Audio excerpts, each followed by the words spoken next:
Pablo, a esta hora ya nos acompaña Carlos Arias, él es analista político, justamente para que empecemos a darle una mirada a esta jornada. Carlos, bienvenido a Noticias Caracol en Vivo, es un gusto saludarlo. Muy buenos días, Daliana, muy buenos días a la audiencia de Caracol Noticias. Quisiera iniciar consultándole por ese despliegue de observadores electorales. Nunca antes se había visto 1.300 observadores electorales en esta jornada, 96 puntualmente de la Organización de Estados Americanos, de la OEA, que van a garantizar el día de hoy la transparencia y la legitimidad de esta jornada de todos los colombianos. ¿Por qué nunca antes habíamos visto un despliegue de esta forma? También por cuenta de pronto de esa controversia que se ha vivido recientemente respecto a lo que puede pasar con las votaciones el día de hoy, pero también en línea con esto, ¿es una garantía para todos los colombianos, Carlos? Efectivamente, como usted lo plantea en la premisa de su pregunta, el que haya más observación electoral, no solamente de observadores internacionales, sino de testigos electorales por parte de las diferentes campañas, garantiza la legitimidad de los resultados y del proceso electoral que lastimosamente por parte del gobierno de Gustavo Petro ha sido lastimado, ha sido fisurada por varias declaraciones alrededor del software que estaría utilizando la registraduría, alrededor de lo que ya mismo ha expresado el candidato Iván Cepeda, de que hay constreñimiento al elector en diferentes zonas, y esto también se suma a que hoy hay 518 municipios en Colombia que tienen presencia de actores armados ilegales, según el informe de la Fundación Paz y Reconciliación. Entonces, todo este cóctel, lastimosamente, hace que se pueda sembrar un manto de duda, no solamente de coacción, sino de la legitimidad del proceso. Y la presencia de testigos electorales y de emisiones de observación le da un respiro a esa cantidad de incertidumbres que se han sembrado. Muy bien, quisiera preguntarle, Carlos, sobre el tema de cómo llegamos a estas elecciones. Se lo pregunto por lo siguiente, es un país dividido, así lo han establecido parte de las encuestadoras, pero también es un país polarizado. ¿Qué se está jugando hoy en medio de esta jornada electoral? Lastimosamente el escenario, o lastimosamente para algunos o afortunadamente para otros, el escenario político electoral de Colombia ha venido sufriendo una moralización de opiniones. Es decir, ya las opiniones y las situaciones que se presentan alrededor del proceso electoral tienen un juicio moral, y por lo menos en psicología política la moralización de opiniones deriva en una polarización y deja por fuera otro tipo de espectros ideológicos y de formas de pensamiento. Y eso ha dado al traste con visiones de país que busquen tender puentes entre los extremos. Hoy esa polarización nos lleva lastimosamente a un escenario en donde posiblemente algunos de los simpatizantes o activistas de las campañas más opcionadas según las encuestas puedan llegar a salir a deslegitimar los resultados si son adversos a los intereses que ellos tenían o a sus candidatos. En línea con esto, Carlos, también quisiera consultarle por el abstencionismo. Hoy son más de 41.421.000 personas en nuestro país habilitadas también para cumplir con este deber, para cumplir con su voto. Sin embargo, históricamente hemos visto en nuestra nación que hay un abstencionismo que ronda el 50, el 55%. Dada esa coyuntura, esa polarización a la que se refiere, ¿cómo será de decisivo y de determinante la participación de quienes nunca han participado, pero seguramente hoy sí van a cumplir con este deber? El voto indeciso y el voto que se abstiene de votar hoy tiene diferentes motivaciones. Una de esas motivaciones está asociada lastimosamente también a esa polarización de opinión. Entre más se polarice la opinión, más bandos se toman. Entonces, yo creo que el abstencionismo puede llegar a reducirse en consideración a que también lastimosamente no necesariamente se va a votar por la persona que yo quiera, sino votar en contra del que yo no quiera, o votar por el llamado voto útil. Eso puede llegar a reducir el abstencionismo, aunque lastimosamente los índices que usted plantea no creo que se vayan a bajar. Sí. Carlos, yo quiero preguntarle por el sistema electoral colombiano, porque entre ellos el presidente Gustavo Petro dice que no ha funcionado bien este sistema electoral colombiano. Sin embargo, lo decíamos hace unos segundos, los observadores internacionales han dicho que es un sistema robusto, el registrador ha dicho que es un sistema robusto y que están garantizadas, digamos, todas los factores para poder sacar adelante, digamos, esta jornada electoral. ¿Qué piensa usted del sistema electoral colombiano? Pablo, tu pregunta es absolutamente pertinente y es también un llamado al voto. ¿Por qué? Porque el sistema electoral colombiano es absolutamente robusto y confiable. Tan confiable es que seguramente pasada una hora del cierre de las votaciones tendremos ya una tendencia que advertirá quién será el próximo presidente o quiénes conformarán la vina que pasa a segunda vuelta. Lo que debe preocupar al presidente no es el sistema electoral robusto que tiene el país. Lo que debería preocupar o lo debió haber preocupado al presidente es la coacción electoral que se está viniendo ejerciendo en diferentes regiones del país, coincidencialmente, muchas de ellas en donde hoy el laboratorio, el experimento fracasado de la paz total se llevó a cabo. Entonces, el presidente, en lugar de cuestionar el sistema electoral colombiano, que no solamente es robusto, sino legítimo, debió haberse concentrado en darle garantías electorales, no solamente a esos ciudadanos, sino a todos los candidatos que lastimosamente no tuvieron la presión mediática que pudo haber ejercido el presidente por intermedio de RTBC Noticias al favor de su candidato. Carlos, quiero que revisemos rápidamente lo que dijo al respecto el jefe de la misión de la OEA, que junto con un equipo de 96 personas están hoy haciendo en calidad de observadores en nuestra jornada electoral colombiana. Él es Leonel Fernández y esto le dijo hace unos minutos a nuestra compañera Daniela Pachón. Oportunidad de conversar con los distintos actores políticos, con candidatos, nos han expresado sus inquietudes, las hemos trasladado a las autoridades electorales, quienes han dado las garantías del lugar para que el proceso transcurra en forma transparente, con una gran afluencia de votantes, que lo puedan ejercer sin ningún tipo de coacción y posteriormente entonces se entra en una fase de reconteo. Todo el proceso en principio es manual, ya luego se transmite utilizando tecnologías, ¿no? Y garantizan de que efectivamente lo que se transmita será la expresión de la voluntad del pueblo de Colombia. ¿De qué manera ustedes están acompañando este proceso? Somos una delegación de 96 miembros, expertos y observadores. Estarán desplegados en 26 departamentos y son de 24 nacionalidades. Son gente que tiene la experiencia de haber observado procesos electorales en distintas partes de la región y por consiguiente son personas que están calificadas técnicamente para llevar a cabo esta tarea. ¿Hay alguna región de esas que me menciona de pronto que tenga especial atención? No, bueno, algunos actores nos han dicho que en la zona rural, donde hay grupos armados, prestarle especial atención y efectivamente así se está haciendo. Pero hasta ahora nuestros delegados desplegados en el territorio no han, digamos, indicado que hay alguna dificultad para que el proceso pueda iniciarse.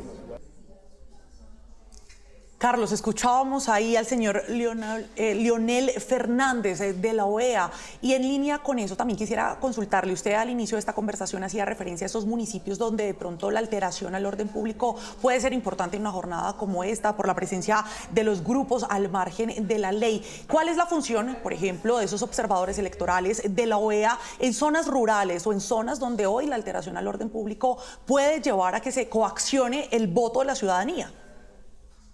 Mire, primero una observación para la audiencia. Leonel Fernández no es solamente el director de esta misión de observación electoral. Leonel Fernández fue presidente de República Dominicana y conoce perfectamente las dinámicas de los procesos electorales y de los sistemas electorales, ya que en República Dominicana el tema electoral es vital para la sociedad de esa isla. Ahora bien, pasado este contexto, lo que quiero señalar es que personas como Leonel Fernández y otras personas de esa delegación están acompañando el proceso de manera de observación de cómo se desarrolla al interior de las registradurías locales y municipales o regionales el proceso de preconteo y luego el proceso de sistematización y posteriormente de escrutinio. Pero también esa misión acompaña algunos sitios de votación, observando si hay coacción electoral. Entonces, la presencia de ellos no es solamente para que estén deambulando por algunas mesas, sino que acompañan el proceso de registro de todos los E14 que van llegando a los diferentes puntos de recepción y cómo se sistematiza y cómo se entrega la información. Está garantizando en el lugar de los hechos que las cosas sucedan como deben ser, es decir, con total transparencia. Del Ministerio. Pues, doctor Carlos Arias, permítanos unos minutos antes de continuar con su análisis en Noticias Caracol en vivo acá en Colombia Decide 2026. Nos vamos con Stephanie Valencia. Ella está en el puesto de mando unificado que se ha implementado por parte del Mininterior. Stephanie, buenos días. Usted con todos los detalles de este PMU.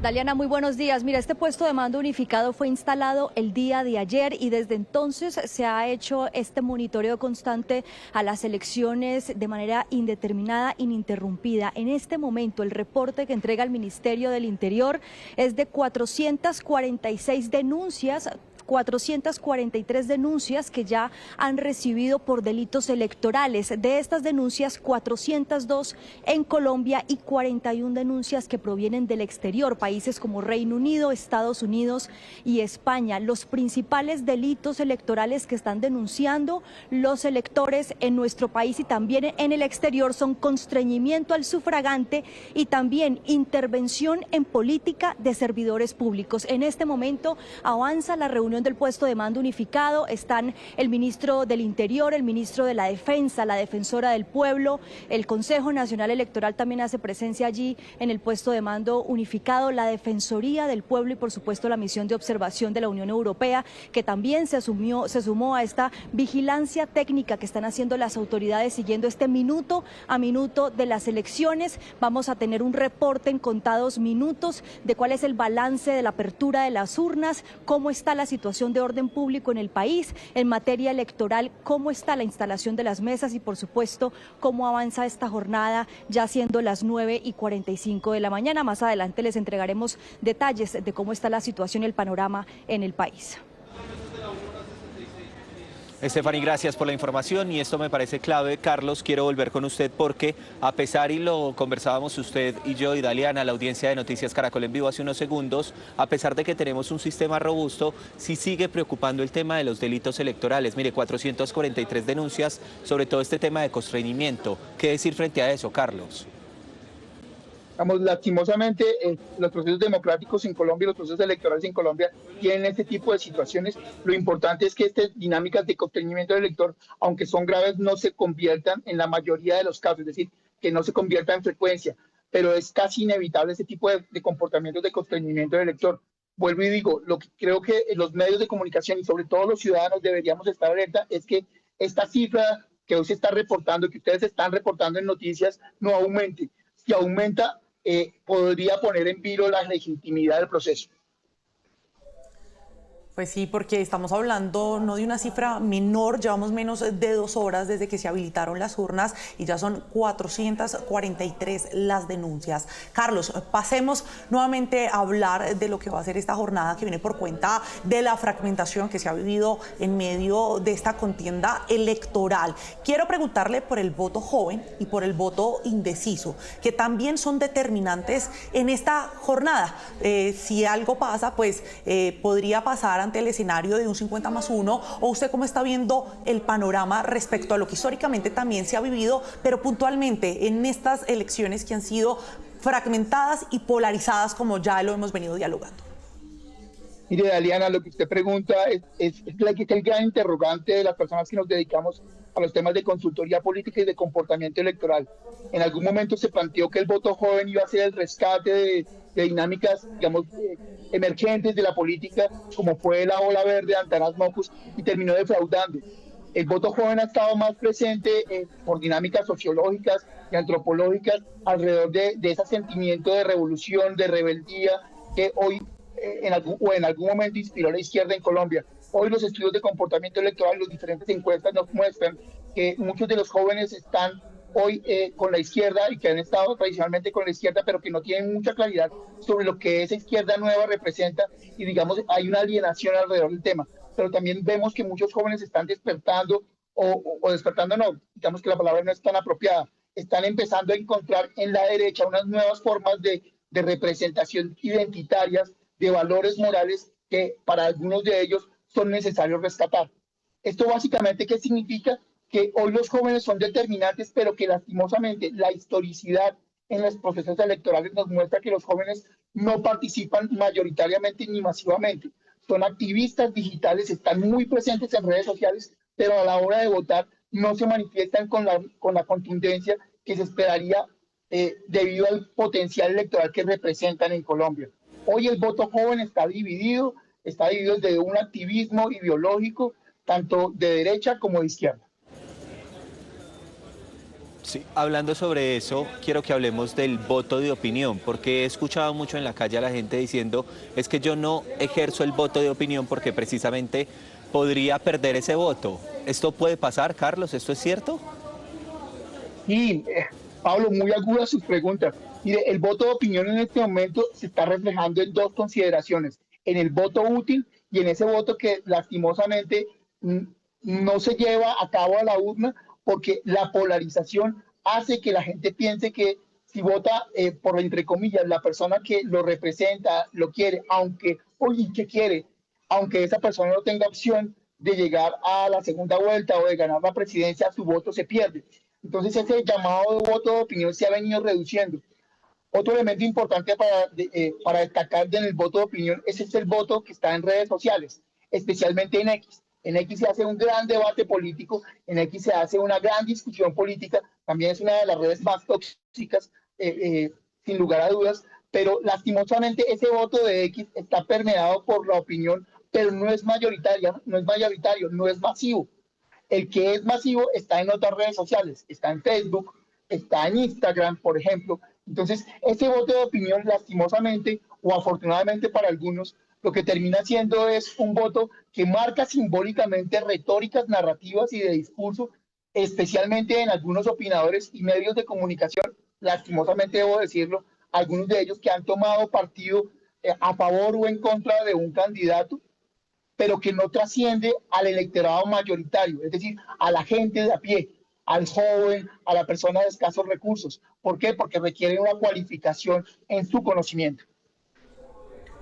Voto de opinión y también el que se hizo con base en lo que ha sido la estrategia digital de las diferentes campañas. Pero en minutos vamos a regresar siguiendo ese análisis, Carlos, porque ya está listo también nuestro compañero Carlos Barragán. Él se encuentra en el sur de la ciudad, en Ciudad Bolívar. Carlos, bienvenido, buenos días. Adelante con la información.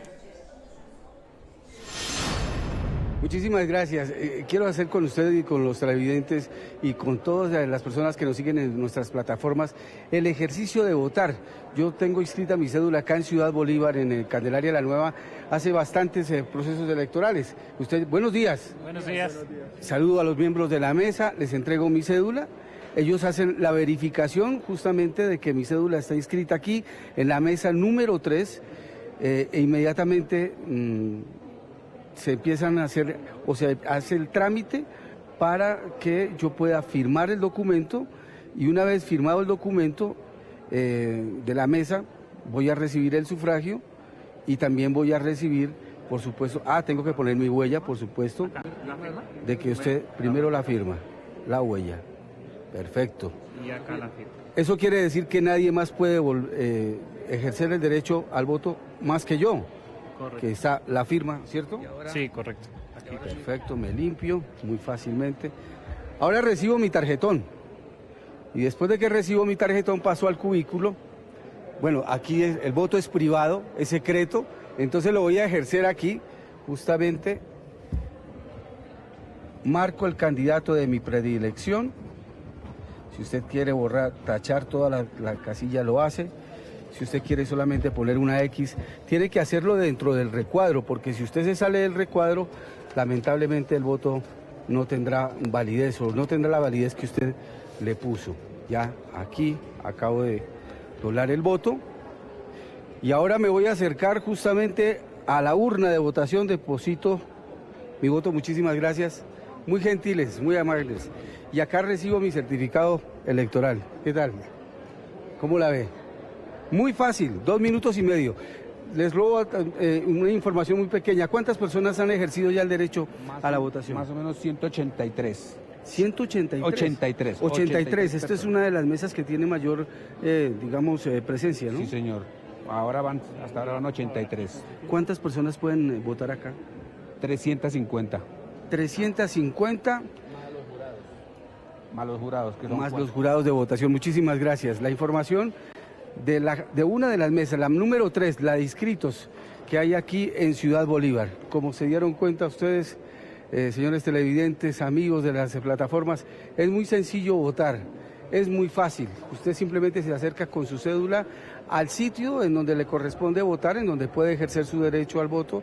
Usted simplemente lo consulta en la registraduría, en cualquier página, o se acerca a su lugar de residencia y allá le dicen fácilmente en dónde es su puesto de votación y cuál es la mesa.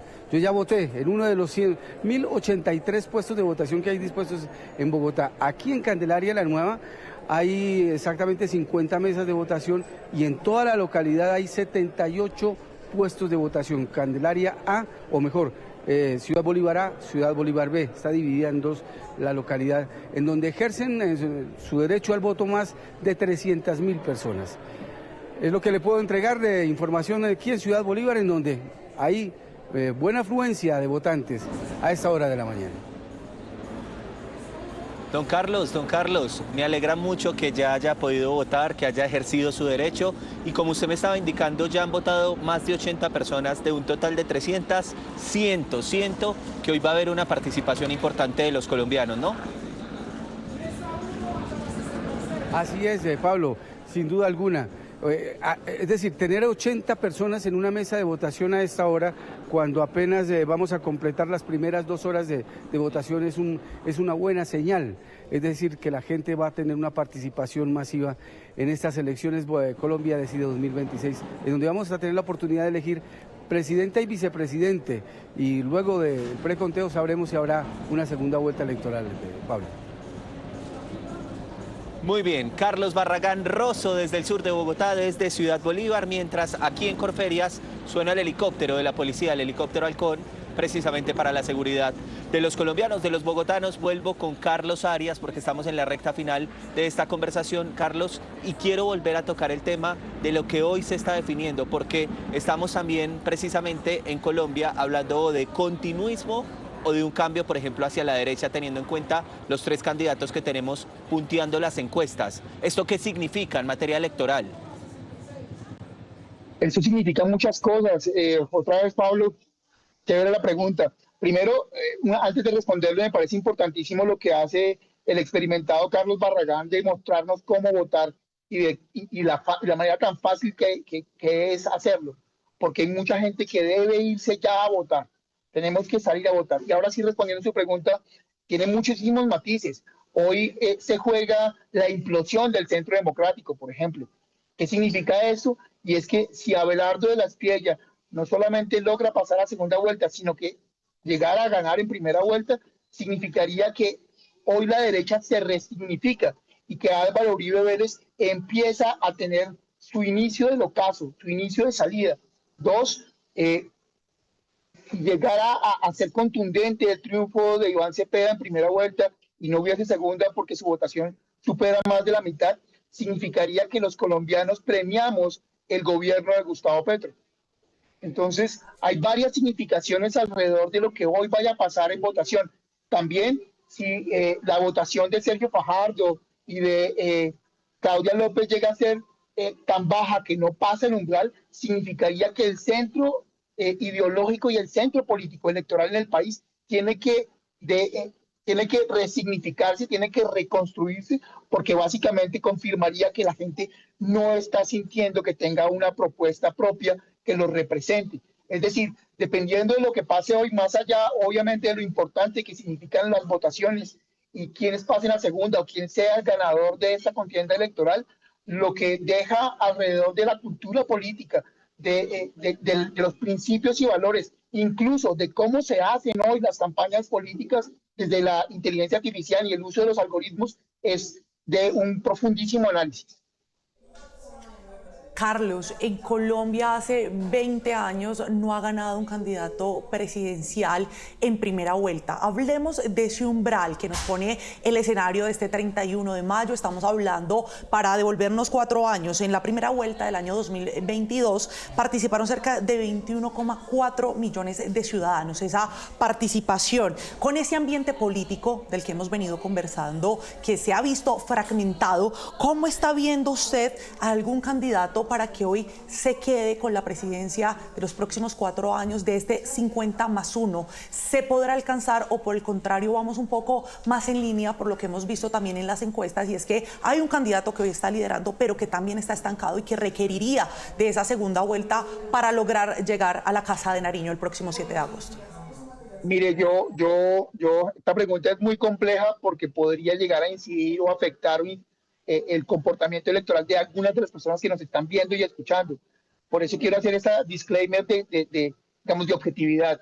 Yo le voy a responder la pregunta, pero la gente debe salir a votar por el que crea que es la mejor opción o su voto más útil o su voto de preferencia ideológica. Yo creería hoy que si los estudios de percepción de metodologías híbridas digitales con encuestas presenciales aciertan, podríamos llegar a tener un hecho histórico que es el triunfo de un candidato que no pertenecía a las clases políticas, no pertenecía a los partidos políticos y que ha hecho una campaña digital que hoy ya es referenciada en América Latina por diferentes consultores y diferentes países con los cuales yo he tenido la oportunidad de conversar. He conversado con el Clarín, con Telemundo, he conversado con Lima, con El Comercio, y todos me hacen referencia de cómo se construyó esa campaña de ese candidato que representa a ese outsider de derecha. Por el contrario, si llegara a ganar la izquierda, sería también un giro histórico en Colombia, no solamente porque sería la continuidad del gobierno de Gustavo Petro, sino que representaría que los colombianos, como le digo, premiamos una gestión a pesar de sus escándalos, a pesar de la falta de gestión propia de esa administración. Entonces creo que es muy importante lo que llega a pasar este año. Sin duda, pues Carlos Arias, analista político, le agradecemos mucho por su análisis acá en Noticias Caracol en Vivo en el marco de estas elecciones. Colombia decide 2026. Hacemos una breve pausa a las 10:01 de la mañana, ya regresamos.